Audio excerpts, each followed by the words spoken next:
PTI रहनुमा उमर अयूब, असद कैसर और जरताज गुल ने इस्लामाबाद में दर्ज मुकदमे से मुतालिक पेशावर हाई कोर्ट में राहदारी जमानत की दरखास्तें दायर कर दी हैं।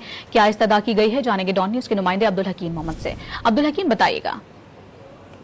बिल्कुल, पाकिस्तान तहरीक इंसाफ की सीनियर क़यादत इस वक्त पेशावर हाई कोर्ट में मौजूद है, जिनमें साबिक़ स्पीकर असद कैसर और कौमी असम्बली में अपोजिशन लीडर उमर अयूब, जबकि इसके अलावा MNA जरताज गुल वजीर और अब से थोड़ी देर पहले वज़ीर आला अली अमीन गंडापुर के भाई MNA फैसल अमीन गंडापुर भी राहदारी जमानत के लिए पेशावर हाई कोर्ट पहुंच गए हैं और चारों रहनुमाओं की जानिब से दरखास्त दायर कर दी गई है और मुमकिन तौर पर उनके साथ अगली हियरिंग की दरखास्त भी जमा करा दी गई है। मुमकिन तौर पर आज ही समाअत के लिए दरखास्त मुकर्रर हो सकती है, ताहम वो इंतजार में है और अभी पेशावर हाई कोर्ट का ब्रेक जो ही खत्म होगा तो उनकी जो दरखास्त है वो समाअत के लिए मुकर्रर होंगी। बहुत शुक्रिया आपका।